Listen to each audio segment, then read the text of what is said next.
El tema que vamos a trabajar es el mercantilismo, ¿no? Y Cameron lo denomina en su capítulo 6 el nacionalismo y el imperialismo económico, ¿no? Entonces vamos a enfocarnos en el mercantilismo. El objetivo fundamental del mercantilismo es el intento por consolidar las naciones-estado. Y aquí hay que reseñar un poco que la primera nación que se unifica es Francia y que luego van a haber varios experimentos que se van a estar dando y en la medida en la que se desarrollen, por supuesto, el mercantilismo está presente, ¿no? ¿Ok? Este, eh, eh, la idea que tienen estos señores, que fundamentalmente son comerciantes, ¿ok? Es que en un inicio el país debería exportar todo y no importar absolutamente nada, es decir, en la búsqueda de, de un superávit de balanza de comercio. Y luego el enfoque fue cambiando, ¿no? En la medida en la que el mercantilismo fue progresando y la idea concluyó en importar exclusivamente materias primas y exportar productos terminados y tratar de prohibir la importación de bienes terminados y la exportación de materias primas. ¿Ok? Por supuesto, bueno, si todos hacen eso, entonces no hay comercio, ¿no? Pero eso es lo que efectivamente intentaban hacer, ¿no? Y se procuraba además establecer leyes navales para impedir la entrada de las naves de otros países en los territorios de un determinado país y propiciar el uso de las flotas nacionales para hacer el comercio, ¿no? Eso también se creía que el gobierno debería tener un superávit fiscal, ¿ok? Aunque eso fue muy difícil de alcanzar porque vamos a ver que estos gobiernos son en realidad muy despilfarradores, ¿no? Ok, los ejemplos más extremos son España y Holanda, ¿no? Y extremos en el sentido de que quien quizá le fue peor fue España y quien quizá le fue mejor inicialmente fue Holanda, ¿no? Recordemos que Castilla era el reino de Isabel y Fernando, que incluía León y Aragón, y los reyes fueron ampliando ese territorio con la anexión de Granada y las otras provincias, ¿ok? Y luego con el descubrimiento de América. Además, Carlos I, ¿ok? Que después se va a denominar Carlos V, ¿ok? Era el hijo de Felipe de Habsburgo, por lo cual él heredó los territorios de Europa Central, ¿ok? De los Países Bajos, de Cerdeña, Sicilia, todo el sur de Italia, ¿ok? Y bueno, y en el año de 1519, con el apoyo de los banqueros alemanes, él se transforma en Carlos V, ¿ok? Porque se convierte en emperador del Sacro Imperio Romano Germánico, ¿ok? Y bueno, y una de las cosas que hace Carlos es que Carlos entra en guerra con diferentes reinos protestantes, ¿ok? Incluso contra los turcos, para tratar de imponer la religión católica. Y eso lleva a Castilla y luego a España a perder recursos ingentes en guerras, ¿ok? Y además de tener un gasto público exorbitante. Por eso es que les comento que era muy difícil eso de mantener un superávit fiscal, ¿no? Por supuesto, como eso pasaba, entonces al rey se le ocurrieron infinitas formas de conseguir recursos, ¿ok? Se subieron los impuestos, ¿ok? Se devaluó la moneda, ¿ok? Se endeudó la corona, se realizaron ventas de títulos, ¿ok? Eso fue de diversas maneras para tratar de financiar ese gasto exorbitante en guerras y en las cortes, ¿ok? Y eso dejó sumamente exhausto al fisco español. Y además de eso, bueno, como se aplicaron muchísimas políticas intervencionistas, e incluso se expulsó bueno, en el reino de Isabel se expulsó a los musulmanes y a los judíos, ¿ok? Y se permitió que quienes se convirtieran, que los llamaron moriscos, ¿ok? Se quedaran en España. Y luego en el reino de Carlos V se expulsa también a los moriscos, ¿ok? Por lo cual se expulsa buena parte de la gente que hacía actividad económica en España, ¿no? Por lo cual España en el siglo XVI ya estaba en una situación de de ruina generalizada, ¿no? Y bueno, y en medio de todas esas, de todos esos desbarajustes, Carlos V abdica y le deja el reino a su hijo Felipe, ¿ok? Quien además pierde las provincias orientales, ¿ok? Porque el hermano de él se las arrebata, ¿ok? Y en 1557 España enfrenta su primera ruina, ¿ok? Porque no tiene cómo pagar la deuda externa que se ha armado entre el reino de Carlos V y de Felipe II, ¿ok? Y bueno, y para colmo de males, en 1588 los ingleses le derrotan la Armada Invencible, ¿ok? Por lo cual España se transforma de ser quizá el país con mayores perspectivas para el siglo XV y XVI en un país absolutamente arruinado, ¿ok? Que eh, de hecho va a permanecer en esa situación de inestabilidad económica durante largos años, ¿ok? Hasta el siglo XIX, que es la época en la que nos toca a nosotros en la materia, ¿no? Ellos, con respecto a las políticas de inmigración de América, ellos prohibieron que los extranjeros, ¿ok? Fueran a América, ¿ok? En la historia de Venezuela siempre se relata que los conquistadores eran gente que había salido de las cárceles y eso no es cierto, ¿ok? Es más, los reyes tuvieron mucho cuidado de que a América no fuesen sino eh, personas que tuvieran, que se tuviera el conocimiento de que fuesen verdaderos católicos, ¿ok? Porque la idea era colonizarla con gente que tuviera la religión católica y que además tenían que pagar un dinero para poder ir a España, había que pagar unos derechos, ¿ok? Una suerte de concesión y el financiamiento también lo hacía la misma persona que viajaba a América, ¿ok? Por lo cual a América no venía cualquier persona, ¿no? ¿Ok? Este, pero también toda esa serie de restricciones, ¿ok? Eh, incentivaron muchísimo la piratería y el contrabando, ¿ok? Y de hecho los holandeses y los ingleses se fueron adueñando de las islas en el Caribe y hacían contrabando con las provincias de América, las provincias españolas de América, ¿ok? Porque no había muchísimo control marítimo de las posesiones de ultramar, ¿no?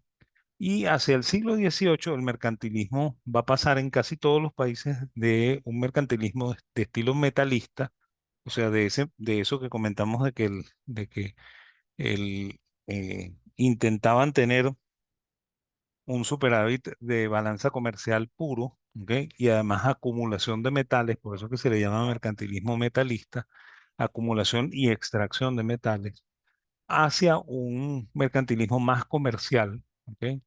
Que se llama mercantilismo de compañías. Incluso los reinos intentaron ser mucho más institucionales, ¿ok? Pero hay una diferencia, ¿no? En Francia y en España, ¿ok? Vamos a ver que esas compañías, sobre todo las compañías de comercio, tienen carácter mixto, ¿ok? O sea que se arman con capital del gobierno y capital privado, ¿ok? Y eso contrasta mucho con lo que van a hacer los holandeses y los ingleses, porque los holandeses y los ingleses no permiten que el rey se involucre en la actividad comercial, ¿ok? Y bueno, no es solamente que no lo permiten, ¿no? Sino que es que institucionalmente no se puede, ¿no? ¿Ok? Porque los reyes estaban bastante más limitados que en el mundo francés y en el mundo español, por lo cual el absolutismo en Francia y España era mucho más fuerte que en Inglaterra y que en Holanda, ¿no? Eh, el otro sitio en el cual también se desarrolló esta idea mercantilista es en Alemania, ¿no? Y en Alemania los mercantilistas tienen el nombre de Kameralist, ¿ok? Se les da ese nombre porque generalmente ellos trabajaban en la Cámara del Tesoro, del reino, ¿ok? Por lo cual el nombre que se les daba ese, era ese de cameralistas, ¿ok? Y bueno, y recordémonos que Alemania no está unificada, ¿no? Alemania no se va a unificar hasta el siglo XIX, por lo cual está dividida en 19 principados, ¿ok? Y bueno, y ellos intentaron establecer una política de centralización con bastantes controles, ¿ok? Con el intento de tener pleno empleo, porque una de las cosas que intenta el mercantilismo es que todo el mundo trabaje, ¿ok? Incluso se castigaba el que las personas no trabajaran, ¿ok? De hecho, había castigos muy fuertes para la gente que mendigaba y para la gente que no trabajaba, ¿no? Se les obligaba a trabajar, ¿ok? Incluso trabajo forzado y casi trabajo esclavo, ¿no? Ok, también en Alemania hubo intentos de colonización, pero como comenté, son 19 principados y por tanto no tienen la fortaleza que tiene Francia o que tiene España o que tiene Inglaterra, por lo cual no van a tener colonias, ok, sino mucho más adelante van a ser colonias muy reducidas. Ah, ah, cada principado intentó promover sus propios productos, ¿ok? Pero lentamente se fueron dando cuenta de que era necesario que no compitiesen entre ellos, ¿ok? Por lo cual lentamente fueron entendiendo que cada uno de los principados se especializó en algún tipo de producto, ¿no? También hay que tomar en cuenta que en Alemania el feudalismo perduró hasta inicios del siglo XIX, ¿ok? En el siglo XIX, cuando Napoleón los invade, es que ellos eliminan la servidumbre y técnicamente desaparece el mercantilismo, perdón, el feudalismo, ¿ok? Por lo cual eran sociedades muy dedicadas a la agricultura, ¿ok? Sin embargo, tenían un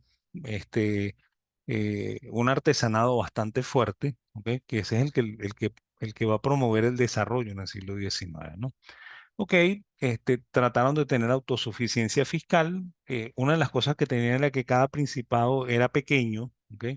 Y trataba de mantener la burocracia a raya, por lo cual era mucho más eficiente fiscalmente que Francia o que España, ¿ok? Y tenía menos problemas fiscales que los que pudo haber tenido Inglaterra u Holanda, ¿no? Entonces, por eso el mercantilismo, en cierta medida, en Alemania fue relativamente exitoso. ¿Ok?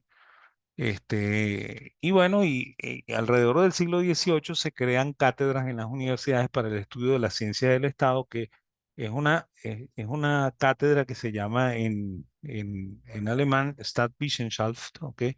Que lo que significa es eso, pues ciencias del Estado, y ahí se estudiaba derecho, los abogados estudiaban Staatswissenschaft, ¿ok? Se estudiaba derecho, se estudiaba algo de estadística, se estudiaba teoría económica, ¿ok?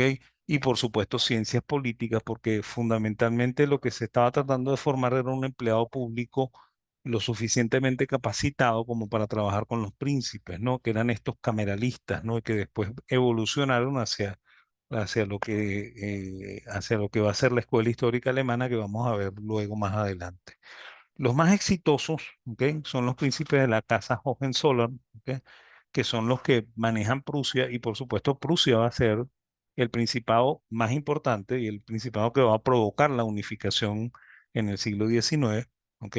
Y lo fueron porque las políticas proteccionistas que yo comenté se adosaron junto con una política fiscal muy austera, ¿no? Ellos trataban de no gastar mucho, ¿ok? O sea, su gasto público era bajo, ¿ok? Por lo cual también los impuestos eran relativamente bajos, ¿ok? Por lo cual promovía el desarrollo de un sector privado fuerte, ¿ok? Que bueno, que como comenté, inicialmente era muy agrícola, ¿ok? Después se va a derivar en desarrollo artesanal, ¿no? Y el éxito de este tipo de mercantilismo fue tal, ¿ok? Que incluso muchos profesores de universidades británicas, ¿ok? Que se declaraban liberales, ¿ok? este, reconocían que el funcionamiento del mercantilismo en Alemania era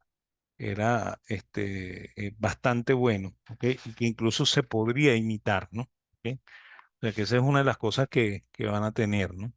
Ok, Rusia también tuvo su mercantilismo, ok. Ojo que el mercantilismo ruso está muy asociado al feudalismo, ok. De hecho, Pedro I, el gran zar Pedro I, es el que intenta modernizar Rusia, que intenta occidentalizarla, ok.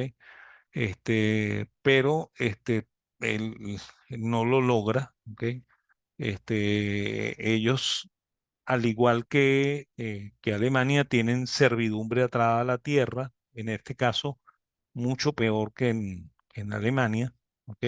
Sin embargo, Pedro intenta construir obras civiles, promueve la guerra, ¿ok? Este, Sin embargo, eso requería muchos impuestos, ¿ok?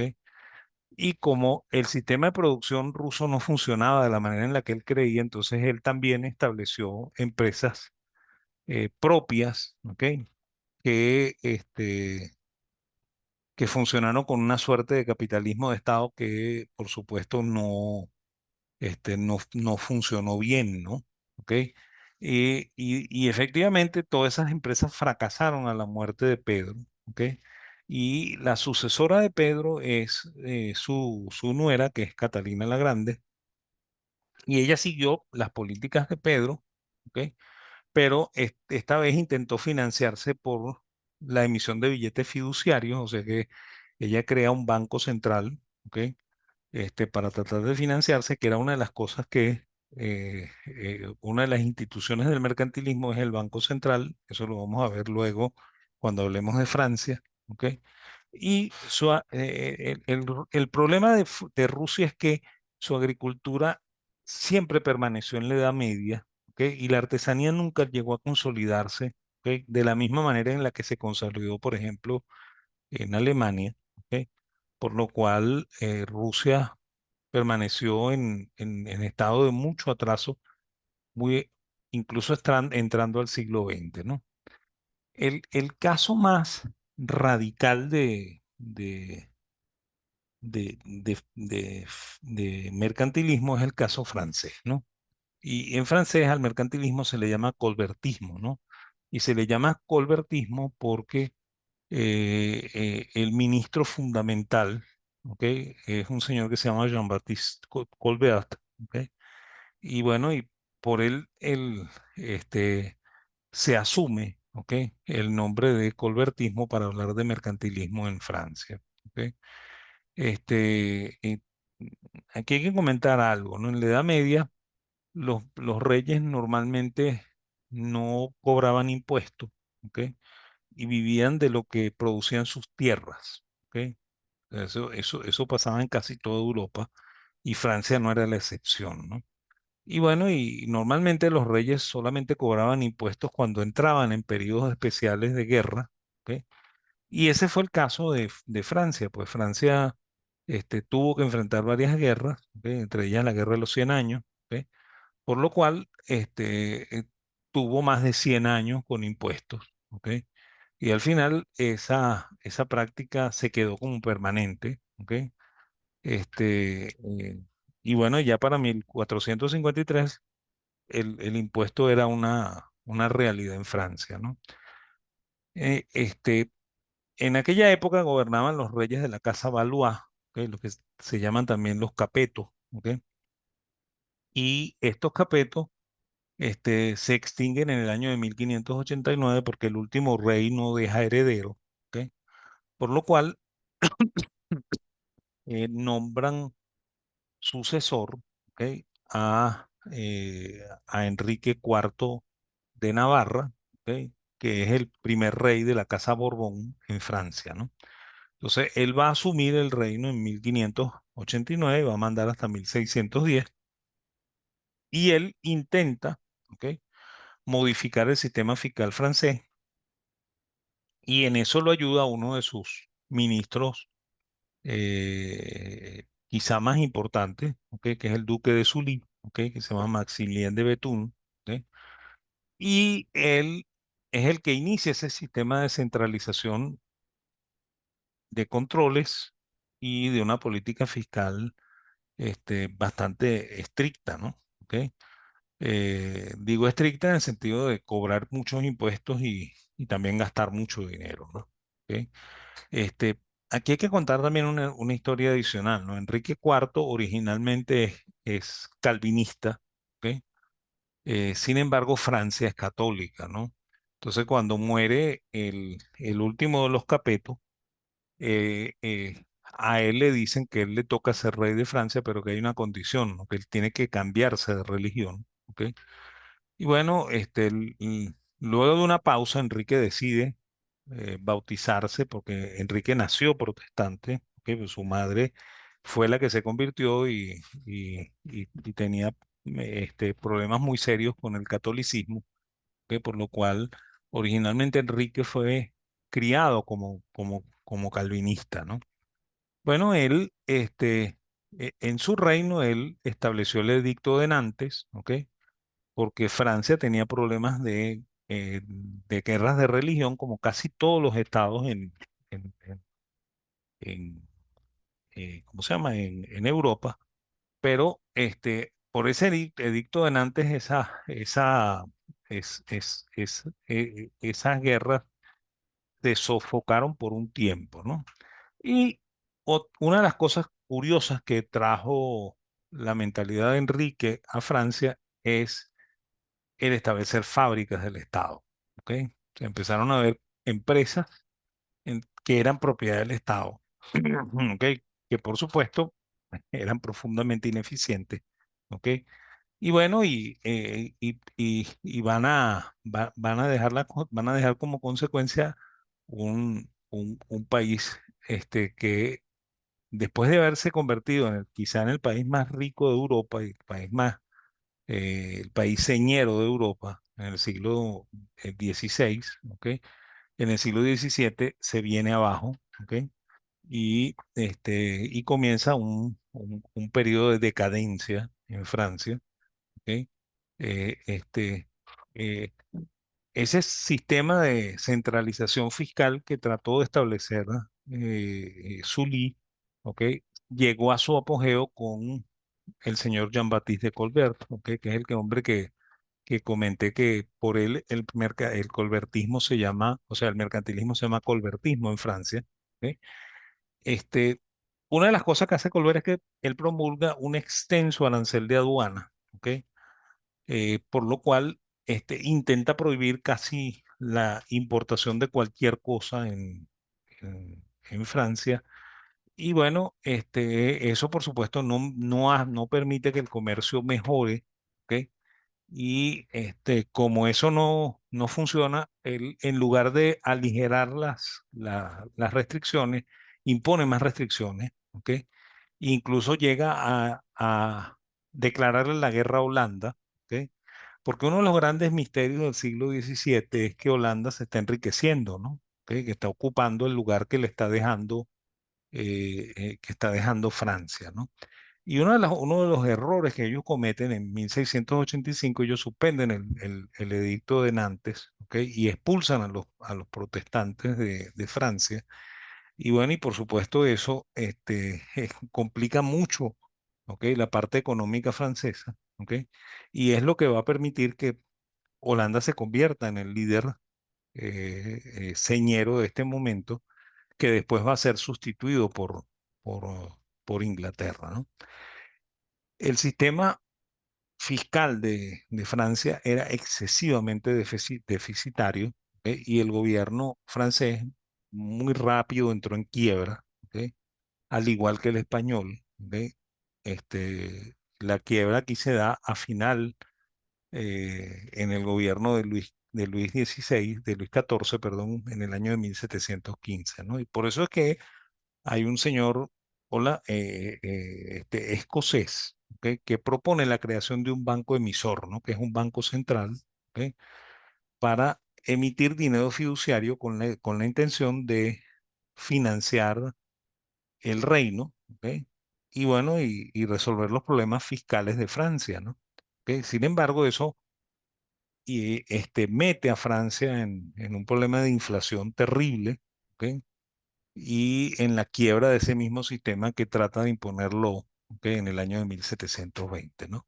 Aquí hay que comentar una cosa, ¿no? O sea, el primer banco central se funda en Suecia, ¿ok? Se llama Riksbank, ¿ok? El segundo banco es una cosa medio extraña, ¿ok? Que existe en Holanda, que se llama el Banco de Ámsterdam, ¿ok? Que en realidad es un banco emisor y centralizador de depósitos, ¿ok? Por lo cual es un híbrido, ¿ok? Entre banco comercial y banco central, ¿ok? Y y bueno, y el tercero va a ser el banco inglés, ¿no? Que es el Bank of England, ¿ok? Que se funda en 1694. El cuarto, ¿ok? Va a ser el Banco de Escocia en 1695, y este viene a ser el quinto banco central, ¿ok? Que se crea en Francia en el año de 1715, ¿ok? Hay que tomar en cuenta también una cosa, ¿no? Este, este es el más sonoro porque este es el primero que quiebra, ¿no? Los otros no quebraron, ¿ok? Pero este quebró casi inmediatamente después que se instaló, ¿ok? Pero por supuesto quebró porque el sistema francés estaba terriblemente deficitario y requería muchísimos fondos, ¿ok? Para subsistir, por lo cual el banco se vio obligado a emitir una cantidad ingente de billetes, ¿ok? Que por supuesto se depreciaron inmediatamente y se creó un fenómeno que nosotros conocemos muy bien, ¿ok? Que se llama hiperinflación, pero claro, dentro de los parámetros del momento, ¿no? O sea, no es la propuesta de Kagan de que supuestamente sean 50% intermensual, ¿ok? El sistema francés no generó ese tipo de inflación, pero generó una inflación tan devastadora, ¿ok? Porque en Europa no existía ese fenómeno, ¿no? ¿Ok? Salvo el caso español de luego de la conquista y las devaluaciones que hicieron los reyes Carlos V y Felipe II, eh, y bueno, y además hay que tomar en cuenta que España no tenía banco central, ¿no? ¿Ok? En el caso de Francia, Francia sí ensayó con eso de tener un banco central, y ese banco central era mixto, ¿no? O sea, era propiedad del gobierno y propiedad de este señor John Law y de una serie de nobles, ¿ok? Por lo cual se vuelve al concepto del mercantilismo de compañía estableciendo empresas mixtas, ¿ok? Luego de la crisis del Mississippi, que es como se llama a este fenómeno que dura entre 1715 y 1720 con el Banco de Ló, ¿ok? Las finanzas de Francia quedan muy mal, ¿ok? Y uno de los participantes en ese evento de la crisis del Mississippi, que es Richard Cantillon, escribe un tratado que se llama Ensayo sobre la naturaleza del comercio en general, que quizás es el primer tratado de economía política, ¿ok? Que se escribe. Y ahí Cantillón describe muy bien, ¿ok? El proceso inflacionario y cómo es que ocurre ese proceso producto de la inyección de dinero, ¿ok? O sea, Cantillón hace una descripción ahí sensacional, ¿ok? En el, en, en el último de las partes de ese libro, ¿ok? Que todo buen economista debería leer, ¿no? ¿Ok? Y uno de los lectores de ese ensayo es François de Quesnay. Ese ensayo tiene muy mala suerte, ¿ok? Fíjense que nosotros normalmente decimos que Adam Smith es el padre de la economía, y realmente el primero que hizo un tratado de economía propiamente tal fue Richard Cantillon, ¿no? Entonces, este es el verdadero padre de la economía. Sin embargo, el tratado tiene muy mala suerte, ¿ok? Y eso fundamentalmente ocurre porque en Francia había muchísimo control estatal, y los autores, ¿ok? No se atrevían nunca a poner sus nombres en sus trabajos, ¿no? Entonces, cuando Cantillón muere en 1734, poco después aparece el tratado, ¿ok? 1755, ¿ok? Y aparece anónimo, ¿no? Inicialmente, ¿ok? Luego, poco a poco, como el tratado gustó, ¿ok? Entonces se comenzó a, a difundir que el autor de ese tratado había sido Richard Cantillon, ¿no? Y así pasaba con casi todas las obras en Francia, ¿no? ¿Ok? Entonces, bueno, uno de los lectores de ese ensayo es François de Quesnay, ¿ok? Que es el jefe del movimiento que se denomina el de los liberales franceses, ¿ok? Y que en adelante lo vamos a llamar nosotros en la historia del pensamiento económico los fisiócratas, ¿no? ¿Ok? Entonces ese señor Quesnay, ¿ok?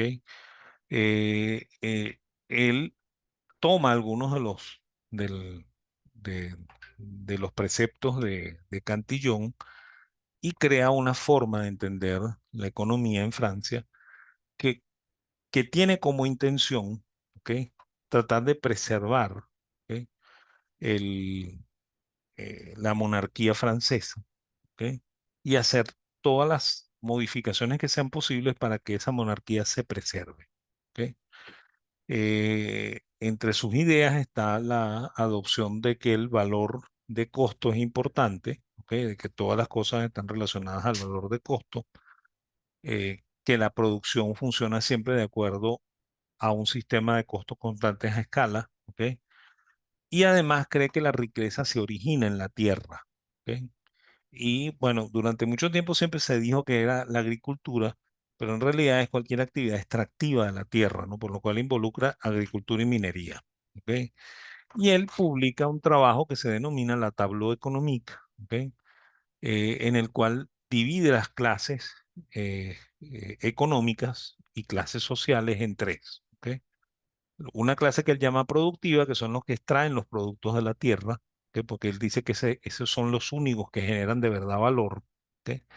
Una, eh, una clase que él llama consumtiva o distributiva, ¿ok? Que sencillamente se dedica a distribuir el valor que se origina en la tierra, ¿ok? Y esos son los comerciantes y los artesanos. Y una clase no productiva, que son los dueños de la tierra, ¿no? Y bueno, y él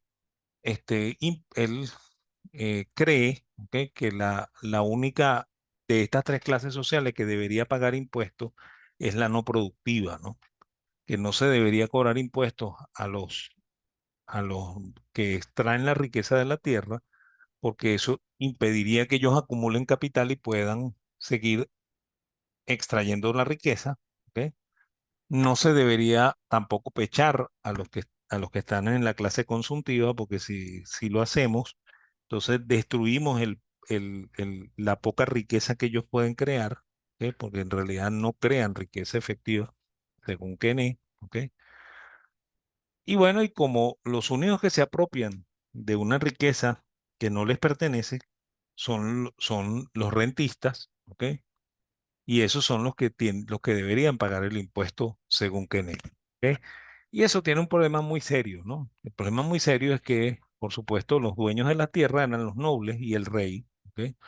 Y ustedes se imaginan el, al rey cobrándose él mismo los impuestos, ¿ok? Y diciéndole a los nobles que ellos tienen que pagar impuestos mientras que el pueblo no paga impuestos, ¿no? Entonces creo que el sistema fracasa por esa misma razón, ¿no? O sea, no llega a consolidarse, ¿no? ¿Ok? Ellos consideraban que el gobierno debería mantenerse fuera de la actividad económica, por lo cual ellos son defensores de una frase que se usa mucho en economía, que es la laissez-faire, laissez-passer, ¿ok? Dejar hacer y dejar pasar, que no es invento de los mercantilistas, ¿ok? En algunos libros dicen que es un invento de un señor que se llama Gournay, ¿ok? Que también es un economista de esta época, pero no es fisiócrata, ¿ok?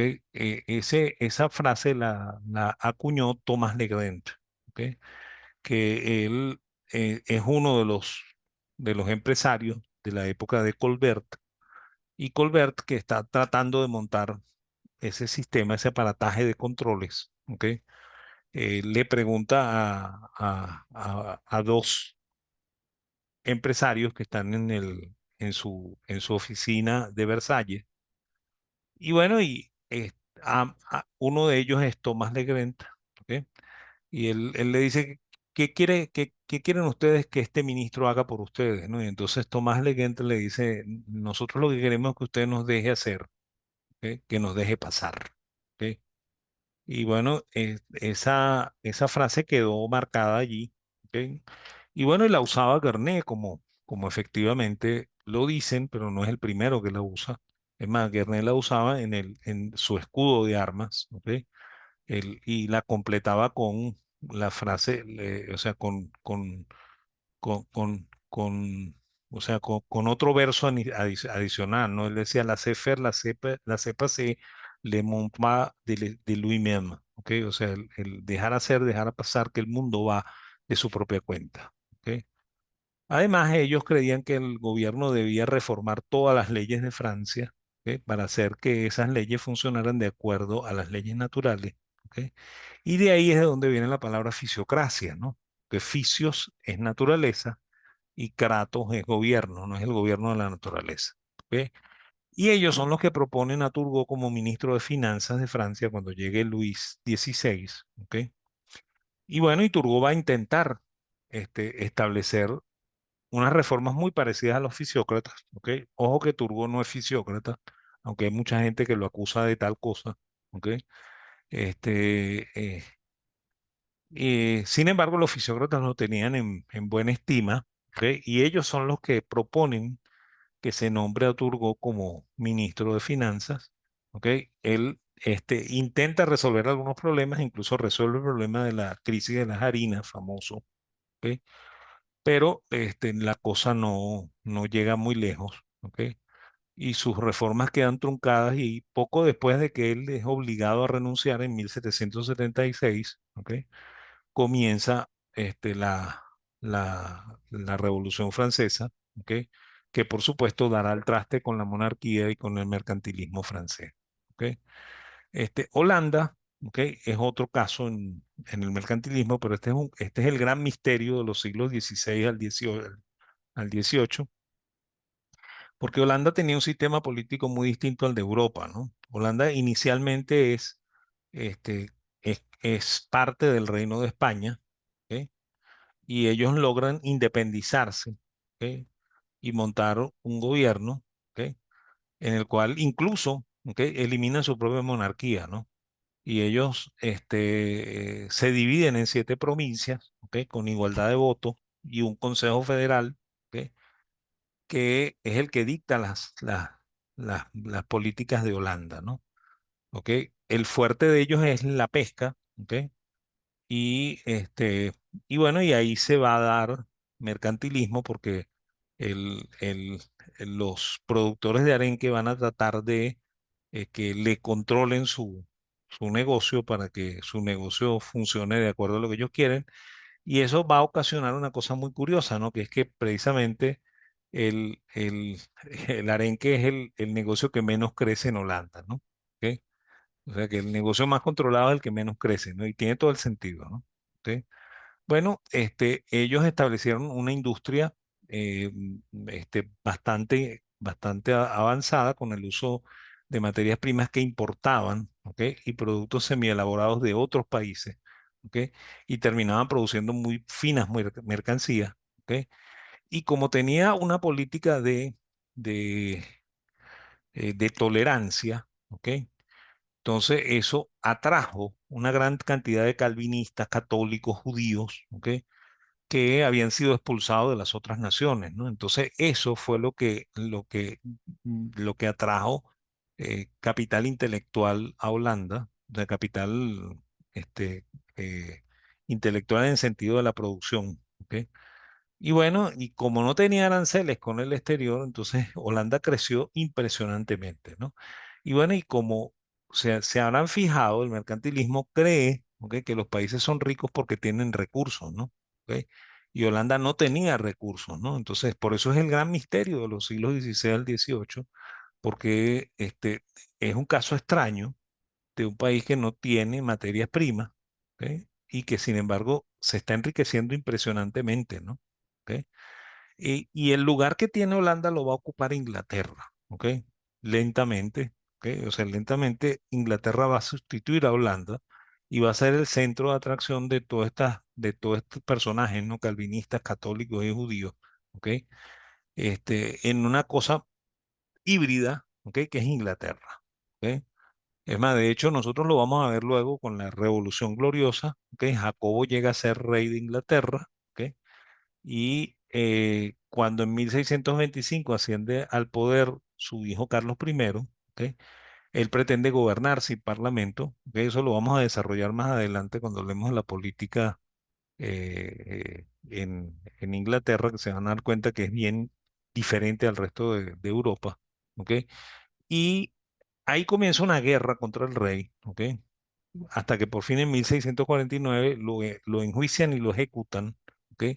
Y se inicia un gobierno casi republicano en Inglaterra, ¿ok? Que va a durar entre 1649 y 1660, dirigido por un lord que se llama Oliver Cromwell, ¿no? Que fue el que dirigió la guerra contra el rey Carlos I. ¿Ok? En 1660, a la muerte de Cromwell, Cromwell le pide al Parlamento que elijan a su hijo como sucesor, ¿ok?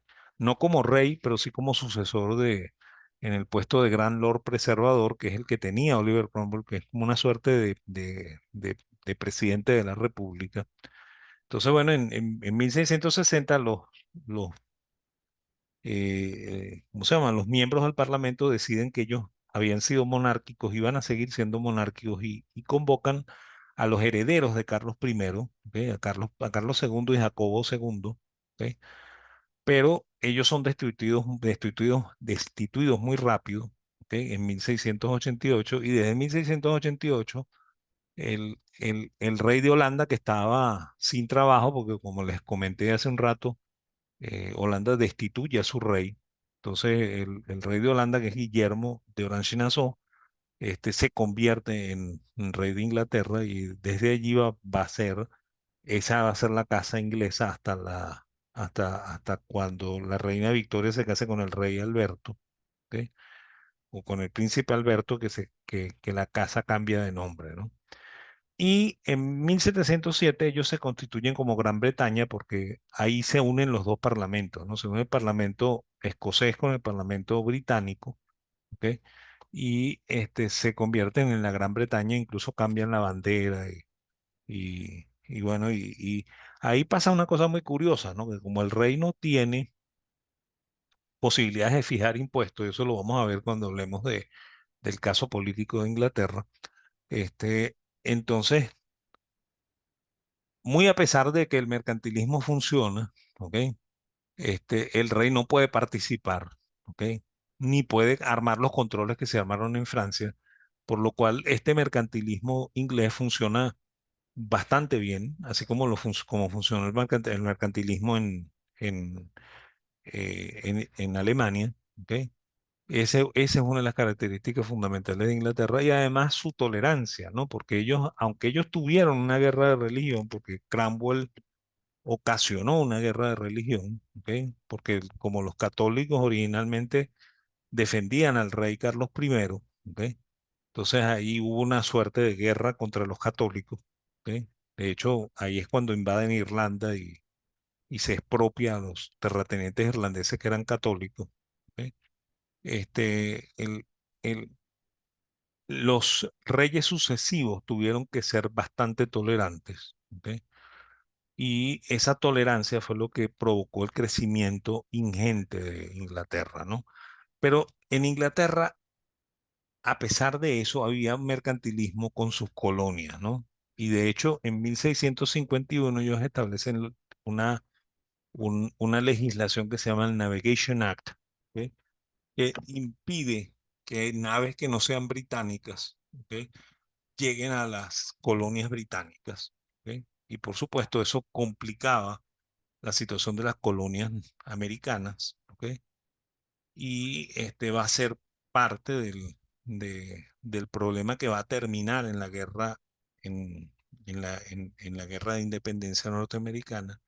También se establecen unas legislaciones que se llaman los Calico Act, ¿ok? Para impedir la compra ¿cómo se llama?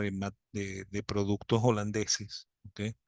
En el año de 1700, 1721, 1730, 1770, se va a introducir una normativa que se llama el Quebec Act, ¿ok? Por la cual Inglaterra trata de tomar control del gran estado de Luisiana, ¿ok? Que son las posesiones francesas en Norteamérica, que involucra Canadá, el centro de los Estados Unidos y el sur de los Estados Unidos. ¿Ok? Entonces, en esta legislación Quebec Act, ellos se declaran dueños de ese territorio. ¿Ok? Y también van a establecer leyes para tratar de controlar el precio del trigo. ¿Ok? Esas son las leyes del Corn Act, ¿ok? Que se hacen en 1815, 1846. ¿Ok? Pero aunque Inglaterra tenía un sistema bastante distinto al francés, ¿ok? Trataron de imponer sin éxito todas estas medidas mercantilistas, ¿no? Sin embargo, sí funcionó muy bien eso de las compañías de comercio. ¿Ok? Es más, de hecho, el gran éxito de Inglaterra es el establecimiento de la Compañía de las Indias Orientales y la Compañía de las Indias Occidentales, ¿no? Que se encargaba del comercio con América y que la otra se encargaba del comercio con el Oriente. ¿Ok? Y es más o menos la misma forma de mercantilismo que hay en Holanda. ¿Ok? Y por eso es que es tan exitoso. ¿Ok? Este, y tiene, y, o sea, va a marcar, ¿ok? La conversión de Inglaterra en el gran imperio, ¿ok? Y en el imperio dominante de la actividad económica durante los siglos XVI, XVII, XVIII, XIX, ¿ok? Incluso hasta el XX. ¿Ok? Entonces, bueno, con eso sí termina el tema de mercantilismo. Vamos a ver qué hacemos en el siguiente tema. ¿Ok?